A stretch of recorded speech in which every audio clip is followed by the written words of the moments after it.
오늘 하나님께서 우리에게 주실 말씀 함께 읽겠습니다. 시편 127편 3절입니다. 시편 127편 3절입니다. 시작. 보라, 자식들은 여호와의 기업이요 태의 열매는 그의 상급이로다. 아멘. 특별 새벽기도 둘째 주를 함께 하신 여러분들을 주님의 이름으로 축복합니다.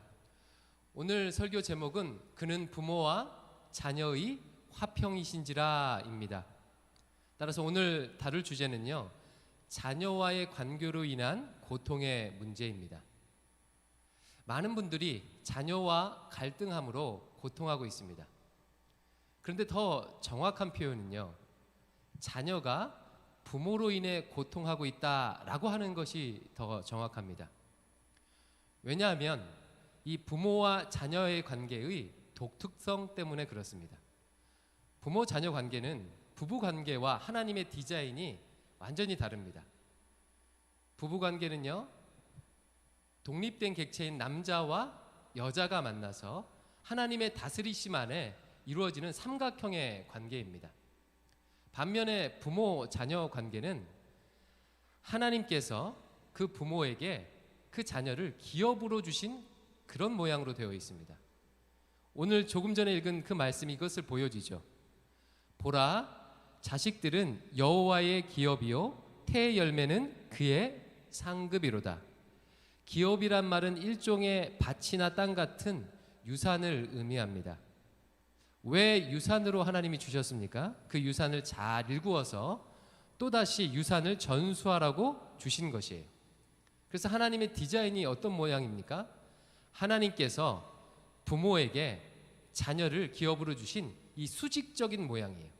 그러니까 자녀가 성인이 되기 전까지는 이상적인 부모-자녀 관계는 하나님께서 부모에게 자녀를 기업으로 주신 수직적인 관계가 잘 유지되면 이게 이상적인 관계입니다. 그러면 그 사이에서 부모의 역할은 무엇입니까? 바로 주인 되신 하나님께서 맡겨주신 자녀를 잘 양육하는 청지기 역할이 바로 부모의 역할입니다. 하나님께서 주신 그 기업을 잘 가꾸어서 나중에 다시 하나님께 올려드려야 할 책임이 부모에게 있는 거죠. 그래서 부모-자녀 관계에 있어서 가장 중요한 한 가지를 꼽으라고 한다면 단연코 이것을 꼽을 수 있을 것 같아요. 부모는 자녀의 주인이 아니라 청직이다. 청직이다. 부모가 자녀의 주인이 아니라 청직이라는 사실은요, 그리고 이 관계가 수직적이라는 성인이 되기 이전까지 수직적이라는 그런 사실은 부모-자녀 관계에 있어서 모든 갈등의 책임이 누구에게 있다는 것을 보여줍니까? 바로 청지기인 부모 책임이라는 거예요. 흔히들 말하는 나쁜 자녀는 없다, 나쁜 부모만 있을 뿐이다 라는 말이 그런 의미인 거죠. 물론 주인이 맡겨주신 밭에 따라서 농사하기 어려운 밭도 있을 수 있고 힘든 밭도 있을 수 있습니다. 하지만 그런 것은 걱정하지 않아도 됩니다. 주님께서 이미 다 알고 계시기 때문에 알아서 정산하실 거예요. 핵심은 부모-자녀 관계에 있어서 갈등의 문제에 있어서 책임은 부모에게 있다는 것입니다. 그런데 부모-자녀 관계에 대한 책임이 청지기인 부모에게 있다는 말은요, 우리에게 부담을 주기도 하지만 한편으로는요, 소망도 줍니다.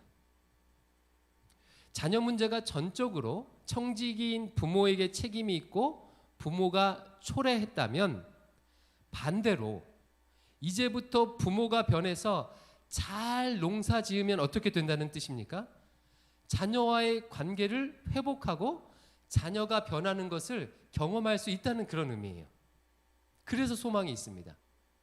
혹시 TV 프로그램 중에서 우리 아이가 달라졌어요, 나 혹시 금쪽 같은 내 새끼라는 프로를 본 적 있습니까? 저도 가끔씩 그 프로를 보는데요, 문제 아이들이 있는 가정에서 이제 해결책을 제시하는 그런 프로그램입니다. 그런데 매번 결론은 똑같아요. 문제는 아이에게 있습니까? 부모에게 있습니까? 문제는요, 아이가 아니라 부모에게 문제가 있어요. 그리고 거기 나오는 박사님의 처방도 거의 한결같습니다.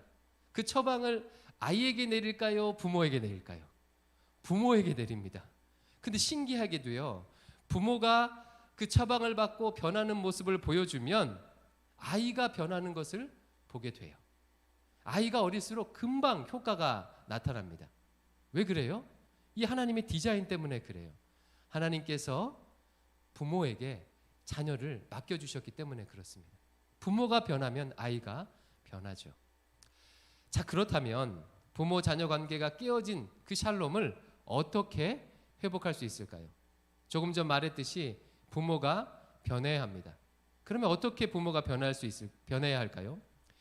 그것을 알기 위해서는 먼저 부모 자식 사이의 샬롬이 깨어진 이유를 알아야 합니다. 이제 이쯤 되면 여러분 자동적으로 대답이 나와야 돼요. 샬롬이 깨어진 이유가 무엇이죠? 바로 죄 때문에 그렇습니다. 죄가 무엇입니까? 하나님을 거부하고 내 자신을 선악의 기준으로 놓는 것, 하나님 자리를 차지하는 것이 죄예요. 그리고 이 죄는 인간관계에 있어서 두 가지를 파괴했습니다. 어제 살펴봤죠. 하나는 무엇입니까? 하나님의 형상을 파괴했어요. 다른 하나는 무엇이에요? 하나님의 다스리심을 파괴했어요. 죄가 가져온 이 두 가지 파괴는요, 부모와 자녀에게도 동일하게 적용돼요. 원래는 하나님께서 자녀의 주인이셔서 그 부모에게 잘 길러보라고 기업으로 주셨는데 그 부모가 죄로 말미암아 하나님의 주인 되심을 깨트린 거예요. 이 아이의 주인은 이제 하나님 당신이 아니고 내가 주인이요, 내가 주인이요. 자녀의 주인 행세를 그 부모가 하게 되는 거죠. 그런데 자녀의 주인 행세하는 그 부모는 어떤 사람입니까? 하나님의 형상이 깨어져서 자존감은 아주 낮고 자존심은 아주 센 그런 부모예요. 그러다 보니까 자녀를 존중하지 못하고 옳고 그름으로만 대하게 됩니다. 자존감은 낮고 자존심이 센 부모가 자녀에게 하는 대표적인 행동은 두 가지가 있어요. 첫 번째는요, 아이들의 존재에 상처를 줍니다. 그러니까 죄로 인해 하나님의 형상이 깨어진 부모가 자녀에게 대하는 대표적인 행동 첫 번째가 무엇이라고요? 아이들의 존재에 상처를 줘요. 예를 들면 어떤 어린아이가 그릇을 깼어요. 그러면 그 일에 대해서만 말하면 좋은데 이렇게 말하는 거죠. 이 멍청한 녀석, 이 부산한 녀석, 이 나쁜 녀석. 여러분, 그릇 깨면 멍청한 녀석입니까? 부산한 녀석입니까? 나쁜 녀석입니까? 일에 대해서만 말해야 되는데 그 존재의 존귀함을 깨트리는 말을 해요. 이건 마치 뭐와 같냐면 직장에서 직장 상사가 부하 직원에게 그 일에 대해서만 이렇게 얘기해야 되는데 부하 직원이 일을 좀 실수했다고요. 그 부하 직원의 인격을 모독하는 말을 하는 것과 똑같아요. 이 미친 XXX, 이것은 해서는 안 되는 일이잖아요. 근데 집안에서는요, 부모 자녀 관계에서는 이와 같은 자녀의 존재를 깨트리는 말을 하는 것이 너무나도 많습니다. 저희 집안은 어린 시절 제가 가장 많이 들었던 말은 뭐였냐면요, 저희 부모님이 전라도 출신이라 그런 것 같아요. 썩을 놈, 연병할 놈, 이거 정말 많이 들었습니다. 물론 뭘 잘못했으니까 그런 말을 들었을 텐데 그 일에 대해서 말하는 것이 아니라 그 존재를 모독하는 말을 해요. 썩을 놈, 연병할 놈. 그런데요, 더 나아가서 아이를, 그 존귀한 아이를 때리는 부모도 있습니다. 예를 들어서 성적 떨어졌다고 때리는 거죠. 여러분, 성적 떨어지면 맞을 일일까요? 아유, 목사님, 성적 떨어졌으면 잘못했으니까 조금 맞을 수도 있지요. 여러분, 방금 이 말이요, 이 말은 죄 지은 인간이 가진 죄성을 보여주는 말이에요. 잘 들어보세요. 목사님, 성적 떨어졌으면 잘못했으니까 맞을 수도 있지요. 이 말은 성적이 떨어진 것을 지금 어떻게 보고 있습니까? 잘못으로 보고 있어요. 옳고 그름의 문제로 보고 있습니다. 성적 떨어진 것은 옳고 그름의 문제가 아니죠. 성적 떨어진 것은 옳고 그름의 문제가 아닙니다. 성적이 어느 정도야 옳고 어느 정도야 그르는 것입니까? 부모가 옳고 그름의 기준이 되어서 아이를 옳고 그름으로 지금 평가하는 거예요. 그렇게 성적으로 아이를 때리게 되면 아이에게 어떤 메시지를 던져주는 것이냐면 너보다 성적이 더 소중해. 너는 100점 아니면 가치 없는 아이야 라는 메시지를 아이에게 주는 것과 마찬가지.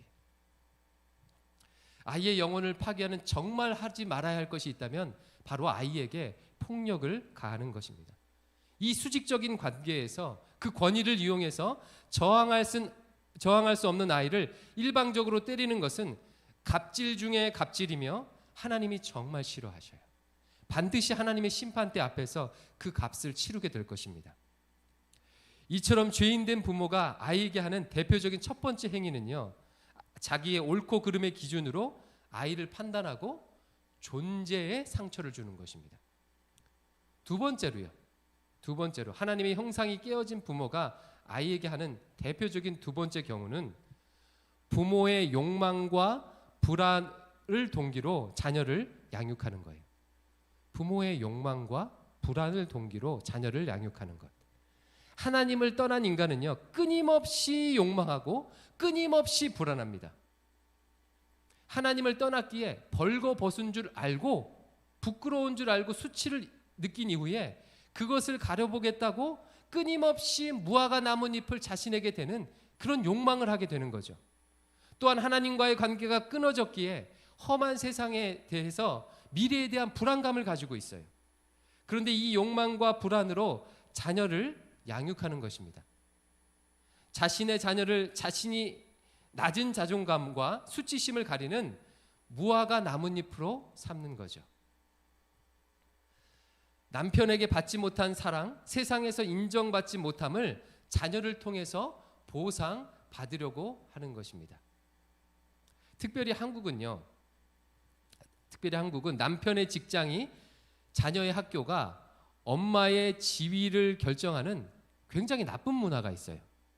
명문대 자녀를 두었으면 그 엄마가 명문대 자녀 엄마가 되는 것입니다. 남편이 사장이면 사장 부인이 되는 거예요. 그러니까 자기 자신으로 살지 못하고 자녀와 남편의 타이틀을 무화과 나뭇잎으로 만들어 사는 그런 아주 이상한 문화가 있습니다. 자신의 욕망을 투영하는 도구로 자녀를 삼는 거죠. 또 불안을 동기로 자녀를 키우는 경우도 너무나도 많아요. 자녀가 나중에 커서 나처럼 불행하게 살까봐 불안하고 또 험한 세상에서 고생하며 살까봐 불안해서 그 불안감으로 자녀를 양육합니다. 대표적인 것이 과도한 조기 교육 그리고 선행학습 아니겠습니까? 나중에 남들보다 뒤처질 것 같으니까 하루라도 더 빨리 학습하려고 하는 거예요. 아이들이 발달에 맞게 교육을 시켜야 하는데 이미 그 발달에 맞는 교육은요, 지금 대한민국 사회에서 무너졌습니다. 오래됐어요. 거의 대부분이 조기 교육, 선행학습을 해요. 동네 엄마들과 잠깐 이야기를 나누면 금세 불안지수가 높아집니다. 야, 내가 애를 그냥 방치하는 게 아니야? 그렇게 불안해서 다시 아이들을 또다시 사지로 몰아넣죠. 일종의 제로섬 게임 같아요. 내가 더 빨리 하며 어디까지 갈지 모르겠습니다. 이러다가는. 그런데 이런 욕망과 불안은요, 공통점이 있어요. 그 욕망과 불안은 누구 거죠? 주님의 것입니까? 아니에요. 자녀 것입니까? 아니에요. 그 욕망과 불안은 부모 자신 거예요. 부모 자신 거. 그러니까 내 욕망과 내 불안을 자녀의 삶에 그대로 투영하고 있는 거예요. 그러다 보니 당연히 자녀는 그 욕망과 불안을 유산으로 받습니다. 따라서 욕망의 열매, 불안의 열매를 맺고 살 수밖에 없어요. 나는 엄마처럼 안 살아 하지만 나중에 엄마처럼 살고 있는 자기 자신을 발견하게 되죠. 이것이 죄로 깨어진 부모의 자녀 양육 모습입니다. 그렇다면 어떻게 자녀와의 샬롬을 회복할 수가 있을까요? 이것도요, 대답이 이제 바로 나와야 돼요. 대답이 무엇이죠? 그는 부모와 자녀의 화평이신지라. 예수님께서 부모와 자녀가 샬롬을 이룰 수 있는 길을 열어주셨습니다. 어떻게 하셨습니까? 그동안의 이야기의 반복이에요. 첫 번째는요, 부모의 깨어진 하나님의 형상을 회복시켜 주셨죠. 그리고 두 번째는 예수님이 온 세상의 주인 되심으로 부모 자녀 사이에 거부되었던 하나님의 주권을 다시 회복시키셨어요. 그러면 어떻게 이 예수님의 은혜를 누릴 수 있습니까? 이것도 반복된 얘기죠. 나를 존귀히 여기신 예수 그리스도의 사랑을 받아서 낮은 자존감을 그리스도 존재감으로 승격시켜야 합니다. 자, 그러면 여기서 질문이에요. 깨어진 형상을 회복할 사람이 나입니까? 자녀입니까? 또 여기서 헷갈리면 안 돼요. 자녀가 예수님 만나고 변화돼서 회복되는 것을 먼저 떠올리시면 안 됩니다. 그것은 주님께서 하실 몫이고 자녀의 몫이에요.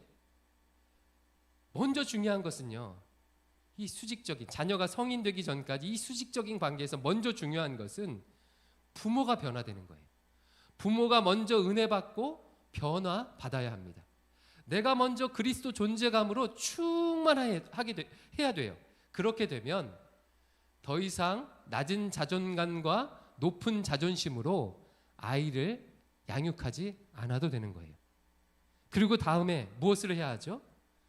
예수 그리스도께서 내 자녀의 주인 되심을 인정해야 돼요. 정말 이것을 강조하고 싶어요. 정말 강조하고 싶습니다. 예수님께서 내 자녀의 주인 되시다는 것은요, 너무나도 중요해요. 이것은 그냥 입술의 고백으로 되는 것이 아니죠. 자녀의 인생에 대한 모든 결정권을 우리 예수님께 맡겨드리는 것입니다. 내어드리는 거예요.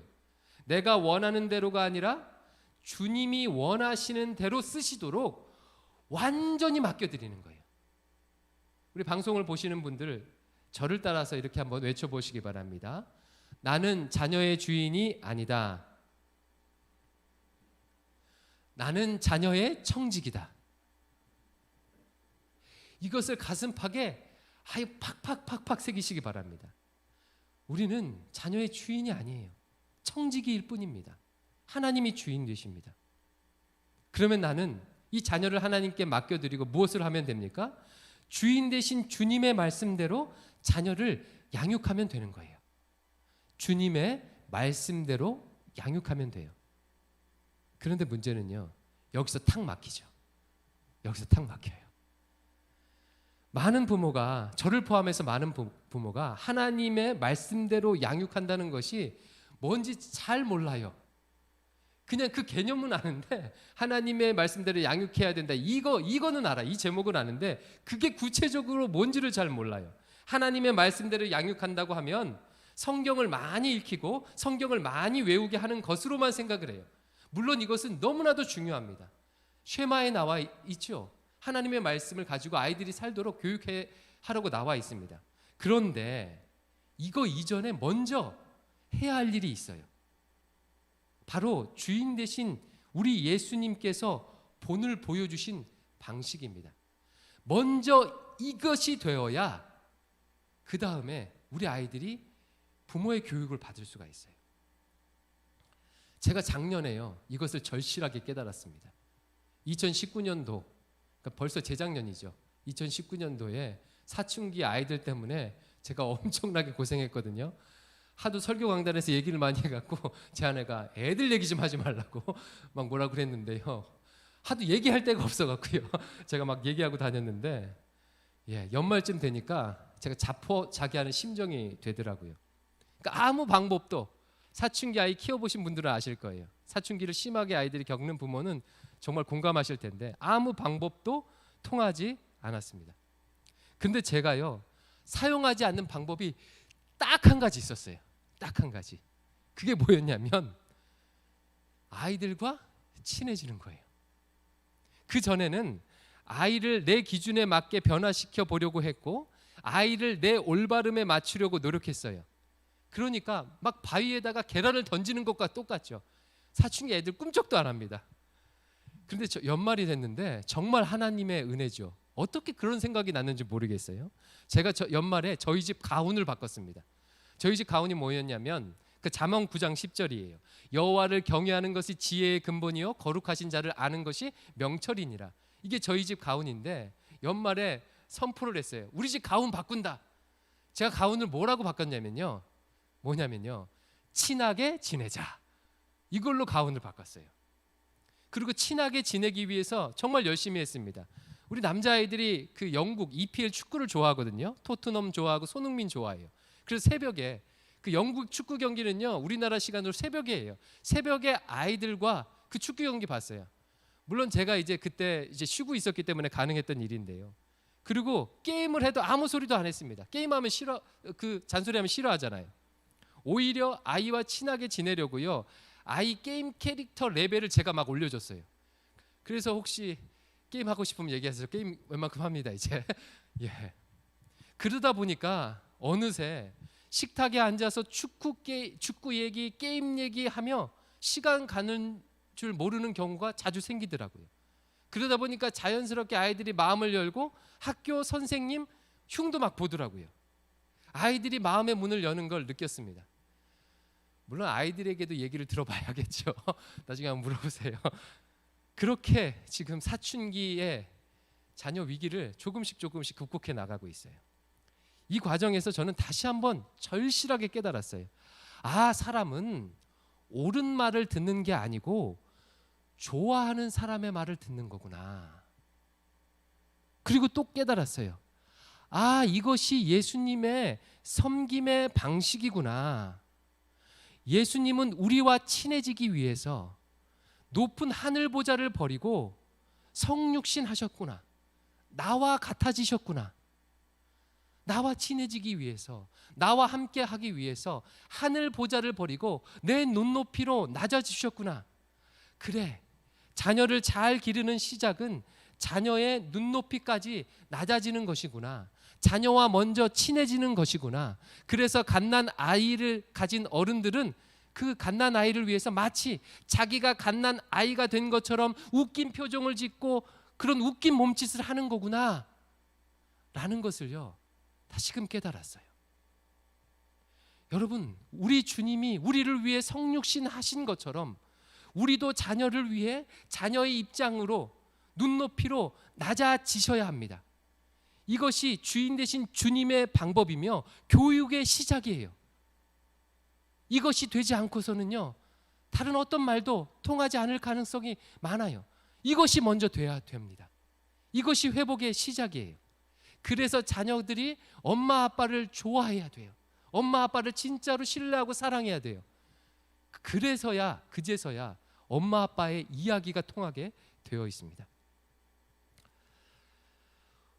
혹시 방금 이 이야기를 듣고 마음이 불편한 분들이 계실지도 모르겠어요.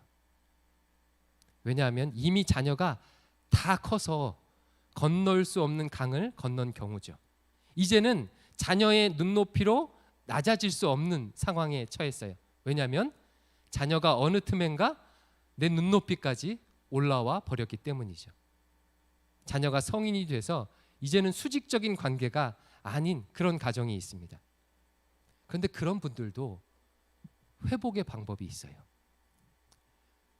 제가 마법 같은 주문, 이미 자녀와 관계가 깨졌고 자녀가 성인이 돼서 건널 수 없는 강을 건넜는데 그것을 회복할 수 있는 마법 같은 주문, 제가 주문이라고 표현했는데요, 예, 마법 같은 말 2가지가 있어요.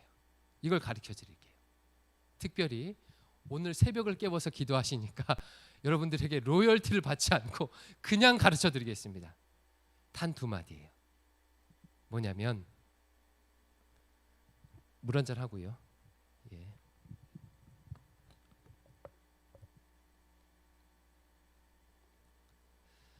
원래 TV 보니까요, 발표하기 전에 꼭 뜸을 들이더라고요. 광고 보고 막 발표하고. 그래서 제가 잠깐 뜸을 들였습니다. 이미 성인이 된 자녀와 깨어진 관계를 회복할 수 있는 그 마법 같은 2마디는 무엇이냐면, 미안해, 고마워. 이 2마디예요. 이 2마디를 자녀에게 해주십시오. 미안해, 고마워. 미안해라는 말에는 무엇이 담겨 있습니까? 내가 잘못했다는 그런 의미가 담겨 있어요. 내가 예수님의 자리를 차지해서 옳고 그름의 기준으로 행동했다. 그런 고백이 담겨 있습니다.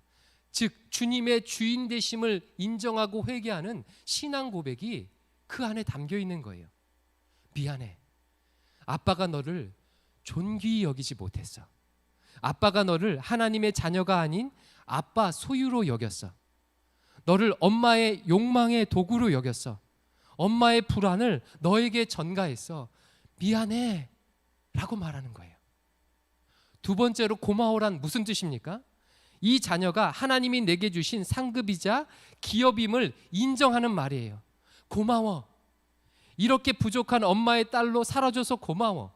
이렇게 부족한 아빠의 아들이 되어줘서 고마워. 엄마는 그냥 내 존재로 행복하고 감사해. 고마워. 아빠는 네가 내 아들이어서 자랑스러워. 고마워. 다른 말 필요 없습니다. 관계가 회복될 때까지 끝까지 이 두 마디만 계속하세요. 미안해, 고마워. 그리고 어느 정도 마음이 열리는 것 같으면 한 마디 더 하십시오. 사랑의 딸, 사랑의 아들. 그러면 돼요. 그런데 이상하게 이렇게 쉬운 두 마디가 안 나와요. 제가 평생에 아버지한테 듣고 싶었던 말이 바로 이 말이었어요. 미안해, 고마워. 근데 제가 이 말을 언제 들었는 줄 알아요? 2013년 2월 12일 구정 연휴 끝난 다음 날이었어요. 당시 미국 유학 중이었는데 아버지한테 전화가 한 통 왔어요. 전화기 너머로 평상시와는 다른 톤으로 말씀하시는 그 아버지의 목소리를 들을 수 있었어요. 그때 너무 충격을 받아갔고요. 제가 정신이 없어서 정확한 멘트 한마디 한마디는 다 기억나진 않아요. 근데 요약하면 내용은 이렇습니다. 내가 위암 말기인데 병원에서 안 좋은 소리를 한다. 혹시 내가 잘못되면 엄마를 부탁한다. 제가 아무 말도 할 수 없었어요. 그리고 제일 마지막에 아버지께서 단 두 마디 하고 전화를 끊었습니다. 영모야, 미안하다. 그리고 고마워. 전화를 끊고 한참 울었어요. 사실 아버지가 미안하다, 고맙다고 해서 운 게 아니에요. 그냥 이 모든 상황이 황당하고 서러워서 정말 한참을 울었습니다. 여러분 상상을 해보십시오. 멀리 타국에 있는데 전화통으로 구정 연휴가 끝난 다음 날 그 소리를 들었으니까요. 그리고 아버지가 미안하다고 고맙다고 한 말은요, 그 당시에는요 100% 제 마음에 수용이 안 됐습니다. 그렇게 아들이 평생 듣고 싶었던 그 말을 자기 자신이 가장 불쌍할 때 한 것이 비겁하다는 생각이 들었기 때문이에요. 그 이후에 아버지가 소천하시던 9월까지 미안하다, 고맙다는 말을 다시는 들을 수 없었습니다. 하지만요, 아버지가 전화기 너머로 남긴 미안하다, 고맙다는 이 두 마디는요, 지금도 제 가슴에 남아서 지금도 저를 치유하고 회복시키고 있어요. 글쎄 여러분, 용기를 내어보시기 바래요. 결국 사랑은 내리사랑입니다. 부모가 먼저 걸음이 되어 주어야 해요. 미안하다, 고맙다. 이것은 주님께 하는 신앙 고백입니다. 미안하다, 고맙다. 내 자녀의 주인이 주님이시라는 신앙 고백이 바로 이 두 단어에 담겨 있어요. 사랑하는 성도 여러분, 우리 예수님께서 깨어진 부모와 자녀의 샬롬을 회복시켜 주실 것입니다. 오늘 이 말씀을 듣고 올 한 해 자녀에 대한 주권을 주님께 양도하고 완전히 맡겨드리며 예수님의 방법대로 나는 청지기로서 그 역할만 잘 감당하는 여러분 되시기를 주님의 이름으로 축원드립니다.